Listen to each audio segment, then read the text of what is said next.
Hi hello welcome to Mixed Talks. Nagarjuna, Dhanush, Rashmika Mandanna నటించిన Kubera cinema చూశాను. ఒక్క మాటలో చెప్పాలంటే మధ్యలో స్లోగా సాగినా కూడా ఇది ఒక మంచి సినిమా. నాకైతే సినిమా నచ్చింది.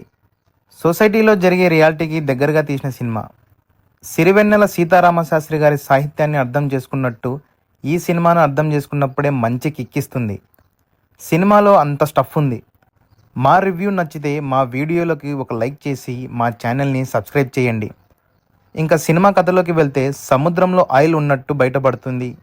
ప్రైవేటైజేషన్ ద్వారా ఆ ఆయిల్ను ఎలా అయినా దక్కించుకోవాలని నీరజ్ అలియాస్ జిమ్ సర్బ్ అనుకుంటాడు. దానికోసం దీపక్ అలియాస్ నాగార్జున అనే ఆఫీసర్ను జైలు నుంచి విడిపించడం, ఆ ఆయిల్ ప్రైవేటైజేషన్ కోసం రాజకీయ నాయకులకు మిగతా వారికి ఇవ్వాల్సిన లంచం డబ్బులను ఎలా ఇచ్చారు, ఈ స్కామ్లోకి బిచ్చగాడైన దేవా అలియాస్ ధనుష్ మరియు సమీరా అలియాస్ రష్మిక మందన ఎలా ఇరుక్కున్నారు, ఆ తర్వాత ఏం జరిగింది అనేదే ఈ సినిమా. సినిమా హైలైట్స్ గురించి చెప్పాలంటే సినిమా కథ, చెప్పాల్సిన పాయింట్స్ మాత్రం ఎక్సలెంట్. ఈ విషయంలో శేఖర్ కమ్ముల గారు సక్సెస్. బిలినియర్ బాధలు బిలినియర్కు ఉంటాయి, భిక్షగాని బాధలు భిక్షగానికి ఉంటాయి. వాటి మధ్యలో నలిగిపోయే వాని బాధలు వానికి ఉంటాయి అనే విషయాన్ని డైరెక్టర్ ఎక్సలెంట్గా చూపించారు. సినిమాలో పోయిరా మామ సాంగ్ మాత్రం గూస్ బంప్స్ తెప్పిస్తాయి. అర్థం చేసుకుంటే చాలా మీనింగ్ ఉంది. ఆ సాంగ్ విజువల్ పరంగా, కొరియోగ్రఫీ పరంగా, ముఖ్యంగా మ్యూజిక్ పరంగా మాత్రం వావ్. ఆ ఒక్క పాట సినిమాకి హైలైట్. ఒక్క పాటకి నా డబ్బులు మొత్తం గిట్టుబాటు అయ్యాయి. ధనుష్ గారు డబ్బులు భిక్షగాళ్ళకి పంచినప్పుడు ఆయన దేవుడు దండం పెడితే ఆ భిక్షగాళ్ళు ధనుష్కు దండం పెట్టే సీన్ మంచి హైనిస్తుంది.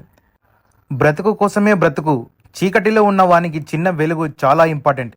ఈ దేశంలో డబ్బు పవరే పనిచేస్తాయి, నీతి న్యాయాలు కాదు, ఇది చరిత్ర అనే డైలాగ్ సింప్లీ సూపర్. ఒక భిక్షగానికి తాను చనిపోయిన తర్వాత మంచి దహన సంస్కారాలు పొందాలనే కోరిక ఉంటుందనేది సినిమాలో హైలైట్ చేసి చూపించడం బాగుంది. కొన్ని విలువలు పాటించేవాడు ఆ విలువలు తప్పడానికి ఫ్యామిలీ సిచ్యువేషన్సే కారణం అని సినిమాలో చూపించారు. ఈ సినిమాకు ధనుష్ గారికి నేషనల్ అవార్డు వస్తుంది. ధనుష్ గారిని ఎందుకు సెలెక్ట్ చేసుకున్నారా అని సినిమా చూస్తేనే అర్థమవుతుంది. ఒక భిక్షగాడిగా ఇన్నోసెంట్గా ఎక్సలెంట్గా యాక్టింగ్ చేశారు.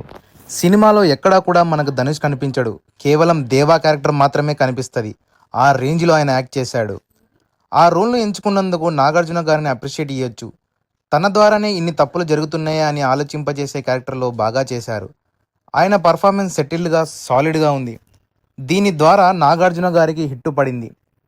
ఈ సినిమాలో రష్మికకి మంచి రోల్ పడింది. ఆమె క్యారెక్టర్ కూడా ఇంప్రెసివ్గా ఉంది. సూపర్గా పర్ఫార్మెన్స్ చేసింది. ఈ సినిమాతో టాప్ హీరోయిన్ అనిపించుకుందామే. చాలా చోట్ల సినిమాను ప్రాణం పోసింది మాత్రం దేవిశ్రీ ప్రసాద్ గారే. ఆ బీజిఎంతో సినిమాను పైకి లేపారు. సాంగ్స్ అన్నీ బాగున్నాయి. పర్ఫార్మెన్స్ పరంగా షయాజీ సిండే, విలన్గా సర్బ్ జస్ట్ ఓకే. సినిమా రిచ్గా ఉంది. ప్రొడక్షన్ వాల్యూ సూపర్గా ఉన్నాయి. ప్రొడ్యూసర్స్ ఎక్కడా తగ్గకుండా సినిమా తీశారు. విజువల్స్ పరంగా గుడ్. చాలా ఫ్రేమ్లో పిక్చరైజేషన్ బాగుంది. సినిమా మైనస్ విషయాలకి వస్తే శేఖర్ కమ్ముల గారు కథను బాగా రాసుకున్నారు. నేరేట్ చేయడంలో కాస్త తడబడ్డారు అనిపించింది. చాలా సీన్లను ఎడిట్ చేయాల్సింది. 2.5 గంటల సినిమా అయితే సరిపోయేది. 3 గంటలకు పెంచేసరికి కొన్ని ఇంట్రెస్టింగ్ సీన్స్ ఉండాలి. ఇంట్రెస్టింగ్ లేదా ఎంగేజ్ చేసే సీన్స్ లేకపోవడం వల్ల కాస్త లాగ్గా అనిపిస్తుంది. సినిమాలో రష్మికకు నాగార్జున గారు ఫోన్ చేసినప్పుడు ధనుష్ గారి ఆచూకీ చెప్తే సరిపోయేది కదా, ఎందుకు చెప్పలేదో అర్థం కాదు. అంత పెద్ద బిలియనీర్ అయ్యుండి ధనుష్ గారిని కనుక్కోవడం చాలా సింపుల్ కదా. పెద్ద పెద్ద మర్డర్లను మెసేజ్ చేసినప్పుడు ఒక భిక్షగాడిని కనుక్కోవడం పెద్ద టైం తీసుకోదు. ఎవరైనా పని మొత్తం పూర్తయినప్పుడు మాత్రమే డిస్పోజ్ చేస్తారు. పని సగంలో ఉన్నప్పుడే డిస్పోజ్ ఎవరు చేయరు కదా. విలన్ యొక్క ఫాలోవర్ ఒకడు ధనుష్ను పని పూర్తక ముందే చంపాలనుకుంటాడు. అది లాజిక్ దూరంగా ఉంది. అంత డబ్బు అక్కడ ఉందనే విషయం ధనుష్కి ఎట్లా తెలుస్తుంది? బిలియనీర్ను భిక్షగాడిగా చేసినప్పుడు కొన్ని ఎమోషన్ సీన్స్ పడలేదు. అవి రాసుకుని ఉంటే బాగుండేది. విలన్ను ధనుష్ ఎత్తుకుపోతుంటే అతను ఫాలోవర్లు ఏం చేస్తున్నారు?